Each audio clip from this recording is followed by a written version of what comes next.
"We are almost there," said Stanley. He could see the base of the mountain. Now that they really were almost there, it scared him. Big Thumb was his only hope. If there was no water, no refuge, then they would have nothing, not even hope. There was no exact place where the flatland stopped and the mountain began. The ground got steeper and steeper, and then there was no doubt that they were heading up the mountain. Stanley could no longer see Big Thumb. The slope of the mountain was in the way. It became too steep to go straight up.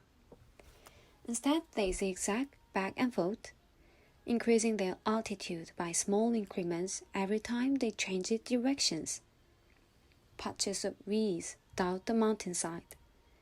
They walked from one patch to another, using the weeds as footholds. As they got higher, the weeds got thicker. Many had thorns, and they had to be careful walking through them. Stanley would have liked to stop and rest, but he was afraid they would never get started again. As long as Zero could keep going, he could keep going too. Besides, he knew they didn't have much daylight left. As the sky darkened, bugs began appearing over the weed patches. A swarm of gnats hovered around them, attracted by their sweat. Neither Stanley nor Zero had the strength to try to swat at them. "How are you doing?" Stanley asked. Zero pointed thumbs up. Then he said, "If a gnat lands on me, it will knock me over." Stanley gave him some words. "B-U-G-S," he spelled. Zero concentrated hard, then said, "Bugs." Stanley laughed. A wide smile spread across Zero's sick and weary face as well. "Bugs," he said. "Good," said Stanley.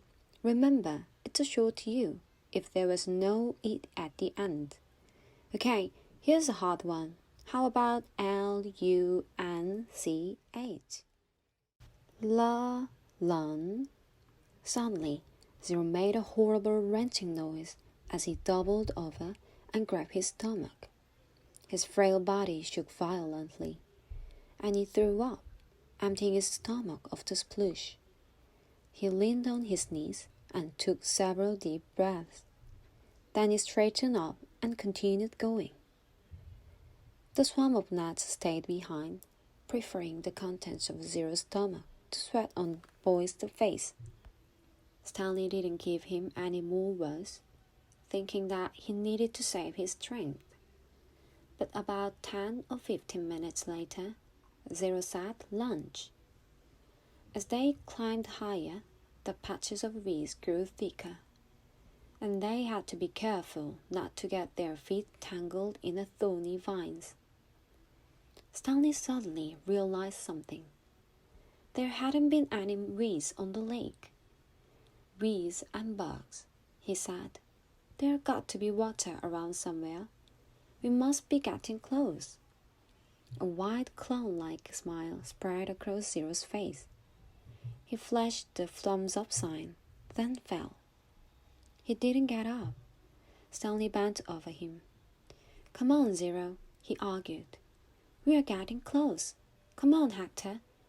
Weeds and bugs. Weeds and bugs." Stanley shook him. "I've already ordered you a hot fudgy sundae," he said. "They're making it right now."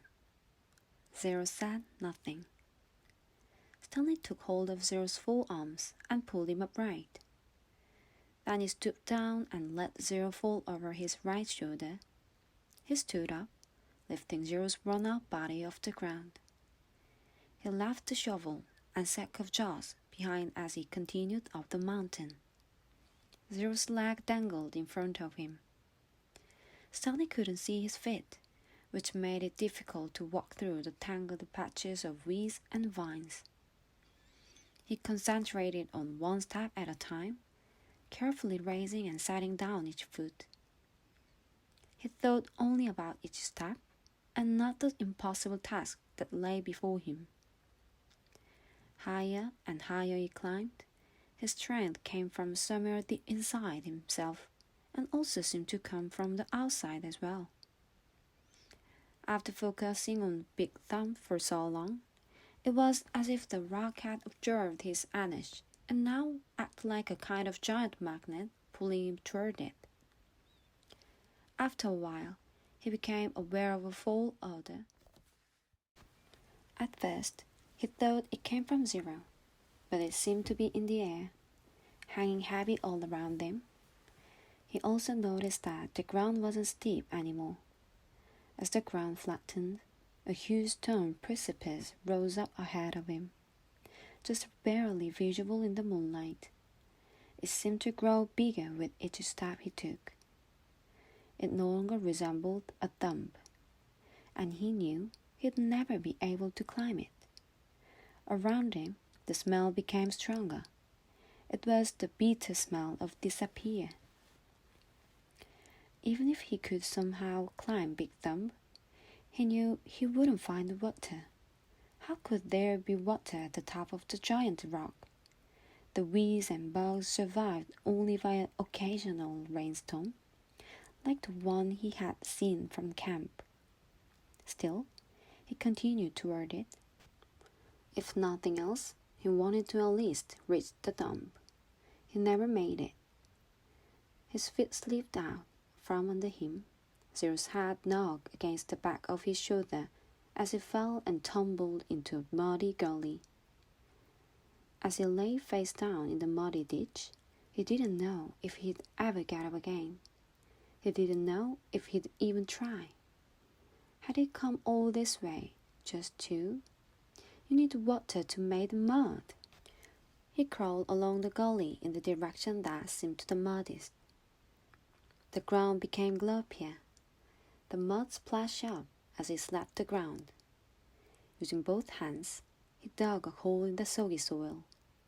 It was too dark to see, but he thought he could feel a tiny pool of water at the bottom of his hole.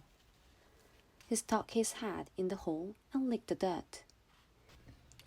He dug deeper, and as he did so, more water seemed to fill the hole. He couldn't see it, but he could feel it, first with his fingers, then with his tongue. He dug until he had a hole that was about as deep as his arm was long. There was enough water for him to scoop out with his hands and drop on Zero's face. Zero's eyes remained closed, but his tongue poked out between his lips, searching out the droplets. Stanley dragged Zero closer to the hole. He dug, then scooped some water and let it pour out of his hands into Zero's mouth. As he continued to widen his hole, his hand came across a smooth, round object. It was too smooth and too round to be a rock. He wiped some dirt off of it and realized it was an onion. He bit into it without peeling it. The hot bitter juice burst into his mouth. He could feel it all the way up his eyes. And when he swallowed, he felt its warmth move down with his throat and into his stomach. He only ate half. He gave the other half to Zero. "Here, eat this."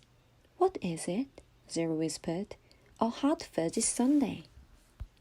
Stanley awoke in the meadow, looking up at the giant rock tower.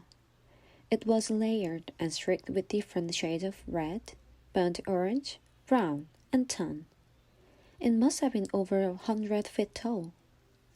Stanley lay a while, just looking at it. He didn't have the strength to get up. It felt like the inside of his mouth and throat were coated with sand. And no wonder, when he rolled over he saw the water hole. It was about 2.5 feet deep and over 3 feet wide. At the bottom lay no more than 2 inches of very brown water. His hands and fingers were sore from digging, especially under his fingernails. He scooped some dirty water into his mouth, then swished it around, trying to filter it with his teeth. Zero moaned.